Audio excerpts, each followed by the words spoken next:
Welcome to Tamara Tattletales. I'm Tamara, and I spill the tea on your favorite reality stars. Married at First Sight Season 14, Episode 9. With each passing episode, I tend to root less and less for these couples to make it, even those who have potential to go past decision day. There is some maturing or emotional growth that needs to happen for at least one person in each couple.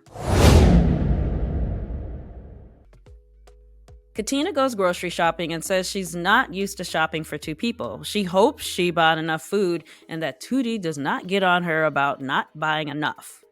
So they're in the kitchen and Katina says she's surprised that he helped her chop up food. He asks, "Why are you surprised? Because of our fight last night? You worry about things that don't affect me and that I don't give a fuck about. Like, why do you do that? The shit that I ask you for, you can't do. You trouble me." So apparently when the crew went home, Katina got cussed out and nobody called an expert or ran interference. Tootie asked Katina, "What is the definition of a wife to you?" Maybe we have two different definitions. A partner, support system, but I don't like that question because you expressed to me that I need to cook more and said I'm not stepping up with my wife duties. He says it's more than the cooking because after the housewarming party, I said let's clean and you only wanted to clean half the floor. And since you made a stink about it, I said never mind, I'll do it, go to bed. He's mad that she went to bed while he cleaned. So Tootie, say what you mean and mean what you say. If you wanted her help, let her do it her way. Then after she goes to bed, come behind her and clean it again like a normal dysfunctional couple would. He says, "You are my wife. I'm not your boyfriend. I'm not your friend. I have a ring on my finger. Do you understand what that means?" Tootie, do you understand what that means? Later, they receive a package from the experts with questions. Tootie says, devotion, commitment, and loyalty. Katina said someone who supports her, loyal, understanding, and patient, and her best friend like the first person she dials for everything. She said she's more guarded than she may appear to be. Tootie says, "Oh, I know you are because you don't cry." Tootie, where do you get these random definitions of behaviors from? People who aren't guarded walk around crying? Then they get into a slight tiff about her not crying. He's like, "When did you cry? You didn't cry at the wedding, the honeymoon. When? It's only been 3 weeks. In your book of wife behavior, how often is she supposed to cry, Tootie? 3 times a week? Once a day? Shouldn't it be a good thing that she hasn't been upset enough to cry?" She explains that her last relationship was abusive and her ex would use her tears against her, tell her she was weak, so she taught herself not to cry. So he tells her, "Don't let anybody dictate to you how to feel. It's okay to cry. It's a normal human emotion. If you don't cry, you're not human." Okay, but it sounds like you are dictating to her how she should feel.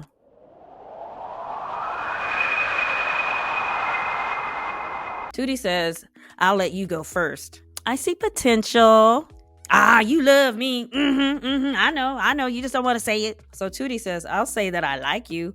Falling in love is a strong word for me, so love is not on the table for me, but I definitely like you. The connection has to grow and standards have to be met before love can grow." Well, Katina thinks that what could help him is if she expresses herself more and is less guarded with him, and of course the cooking and cleaning. Tootie says, "I have to see it to believe it because I've heard people say things to me and never take a step forward to what they say. So I hope you take it serious.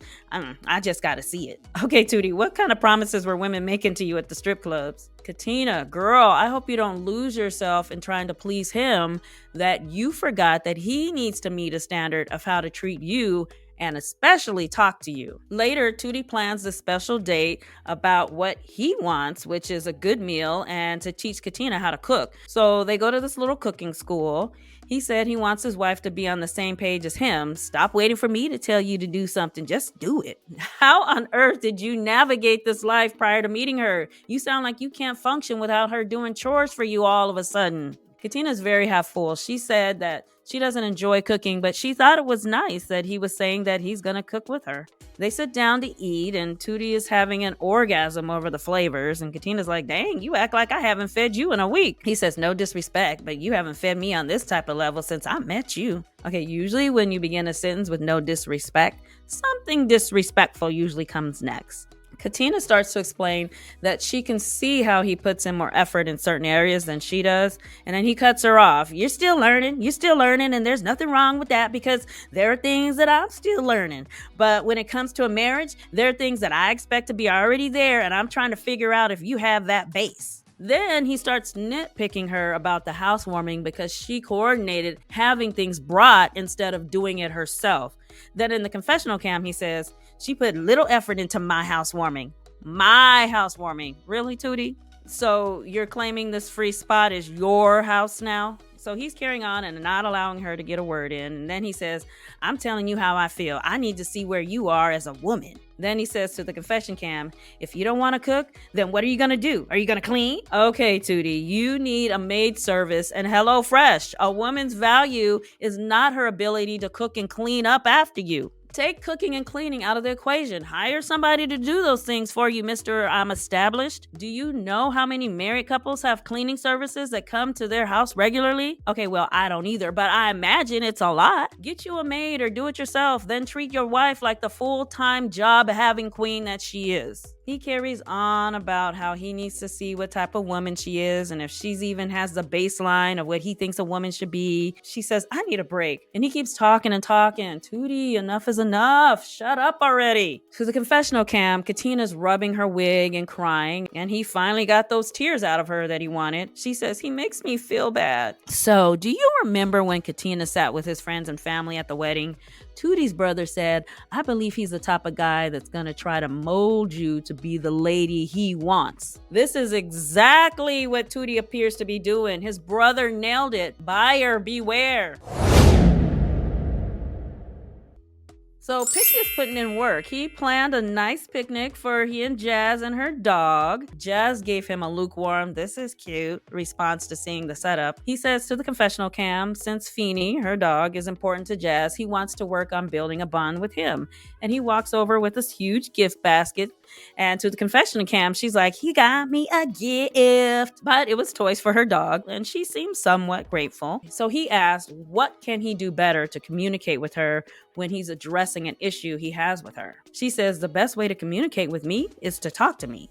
And both times you weren't talking to me. You were talking at me and you were using a tone. The best way is like this, just talking to me. Say you need space. You need a breather. That you need to go into the other room to calm down. Jazz, do you need to go to the other room to calm down? Her attitude was funky. He asked her if she would agree that they both were talking louder than their normal tones. She says, I agree, but you never would have gotten that tone from me if you would have listened to me when I asked you to not speak to me that way. If you would have calmed down, it's like basic knowledge on how to have a conversation with someone and hear each other out. He says that asking how she wants to be addressed and her saying it's basic knowledge doesn't help. She says, Picky, how do you not know how to have a basic conversation? Basic depends on how you were brought up and how the people around you talk. For me, the way I speak for my people around me, that may be okay. Okay, but it's not though, because your family, friends, and exes told you you're abrasive, condescending, and aggressive. Anyway, he says, I'm telling you to help me communicate with you better. Calm down. Girl, he was no more riled up than you were. I can see you were getting annoyed. That's a basic human emotion. Okay, but it can lead to another place.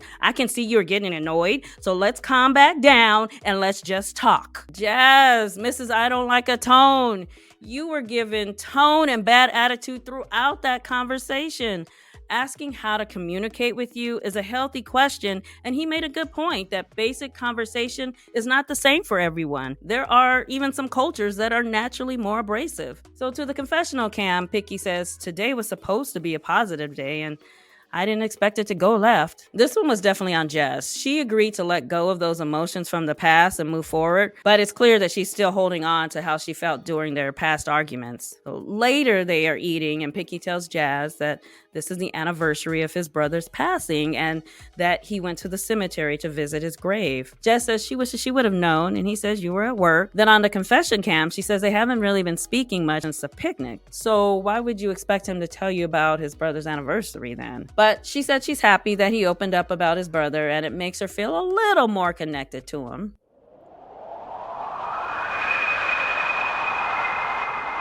Jess says yes, 3 times, well, 3 and a possible. Now, I felt the possible was referring to Picky.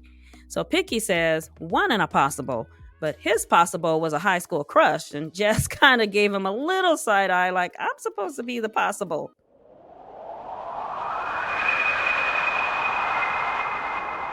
Picky says, I have to be able to be vulnerable with somebody. There's that word. We haven't heard him say it for a while. Welcome back, vulnerable. Jazz asks, would you say you have been vulnerable with me? I don't think we've had conversations that would allow that. What's stopping us from having those conversations, or what's stopping you from bringing up topics that would allow you to be vulnerable? Really, Jazz? Every day y'all are fighting or having a disagreement about something. And are you being vulnerable with him? So later, Jess sets up a mini gym in the apartment and created 3 stations based on what they need to work on in their relationship: communication, interruptions, and vulnerability. So she leads the workout by doing some skip to my loo type moves like, girl, have you never seen a workout before? Like, not even on TikTok? In the end, Picky said that he would not hire her as a personal trainer, but he appreciates her effort. So Jess has them sit on the floor. Being that neither of them are flexible, the position she chose looks super uncomfortable. Then she asked him to tell her about his brother. And so he opens up and tells this tragic story of his brother getting shot, his mom fainting, and him seeing all of this at 6 years old, and he's breaking down crying. While I thought it was nice for Picky to have a vulnerable moment like this, it felt like he was forced into the situation. Like he didn't volunteer to open up and tell a story in an organic way. Instead, he was kind of coerced to do it at the end of this goofy workout. I also thought it would have been nice if we would have seen her give him a hug. If ever there was a time when someone needed a hug, that was it. Karen says she's irritated with Mark and is waiting for him to apologize for their fight at the bowling alley, and she's just waiting for the next explosion. From who? And did you already apologize for disrespecting his job, putting down his salary, and sexual performance in bed? So they're eating, right? And the way they were clanking their silverware against the plates reminded me of this Saturday Night Live bit.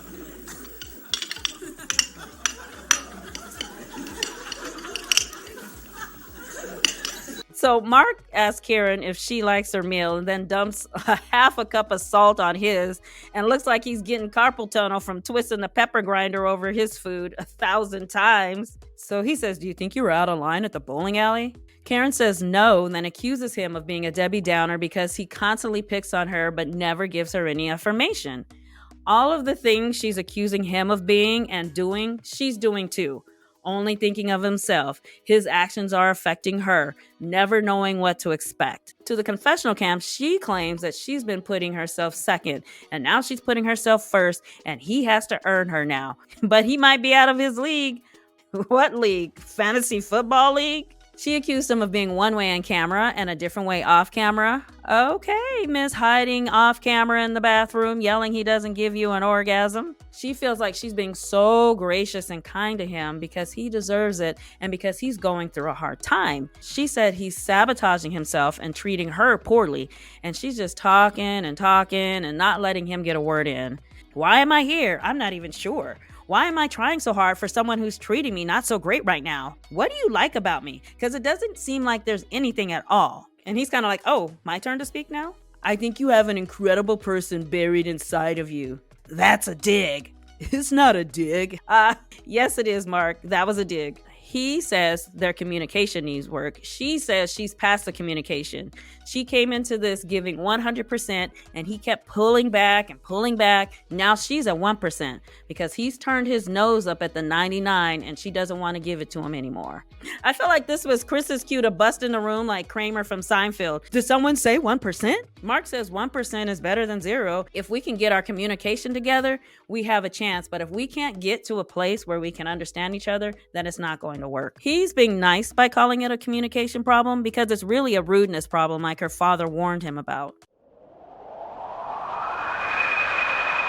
Karen says yes, she's had different versions of love: high school sweetheart, college love, and adulthood love. Mark says yes, and then he starts rambling on. This is what it sounded like to me.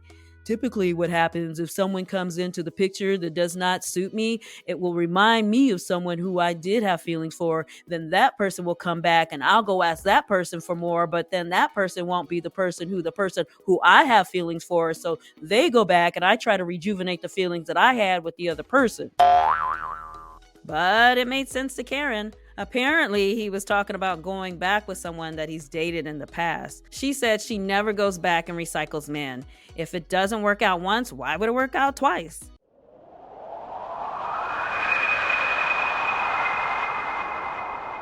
Mark says time. If it's not out of the gate, then it takes time to build a foundation. Now, his friends have said that he falls in love super fast, so I don't know about this "it takes time" answer. Karen says they need to be present, consistent, and show they care. Someone who doesn't withdraw, walk away, abandon a moment, and shy away.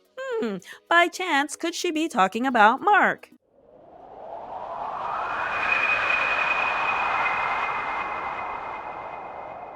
Mark says, I think there's a possibility for it to happen, but it needs more time to develop. I think if you would have asked me that a week ago, I would have said yes. Actually, during the honeymoon, she told the girls on the boat that she loved him. She said the last 11 days have been tough for her because he's pulled all the way back. But she needs him to make more time for her and make her a priority. Later, they go on a dinner date to a sushi restaurant because Karen likes sushi.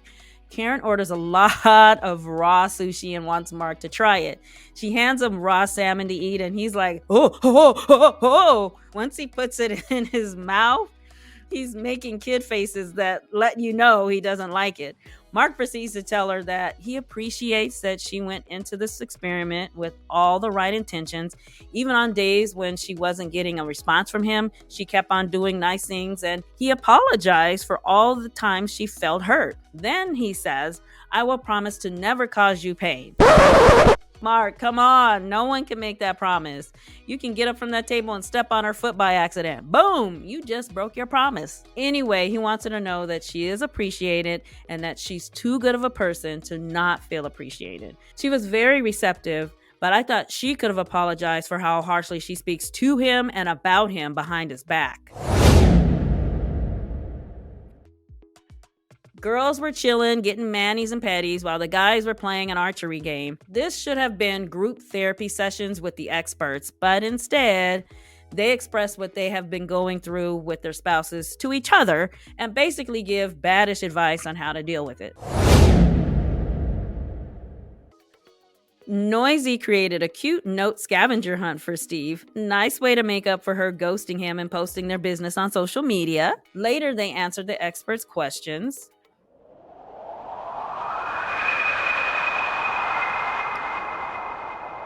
Noisy says once, Steve says several times, and she's like, how many times?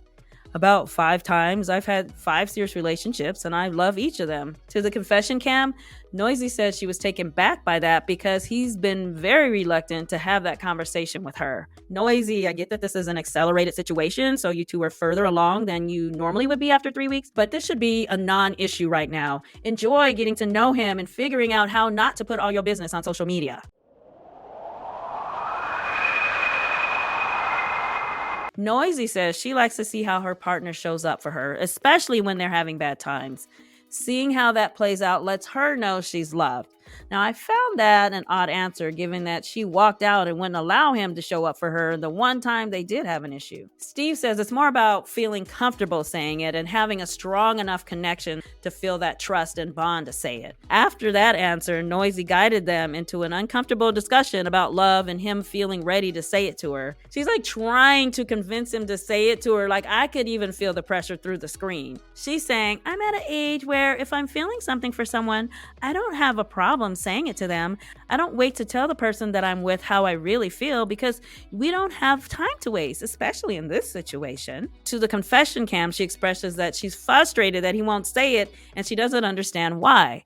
Okay, maybe because you ghosted him for 24 hours and posted say no on Instagram the other day? Noisy, that's not lovable behavior. So, Steve plans a beach picnic for them. Steve asked her what has been her favorite moment of being married so far. She says the honeymoon was fun, the water adventure was fun, obviously the wedding was fun, seeing him every day is nice. So pretty much everything is your favorite thing, Noisy, which is good. That's good. She said in her past relationships, she felt like she needed a day to herself, but she hasn't felt that way with him. Does she have selective amnesia when it comes to her walking out and ghosting him because she needed a day to herself? Why does she keep forgetting that? So Steve says their first picnic was on day 3 and he wasn't able to verbalize it then, but now he's ready to say, I love you. Noisy says, what? You do? She gives him a big kiss and mumbles, I love you too.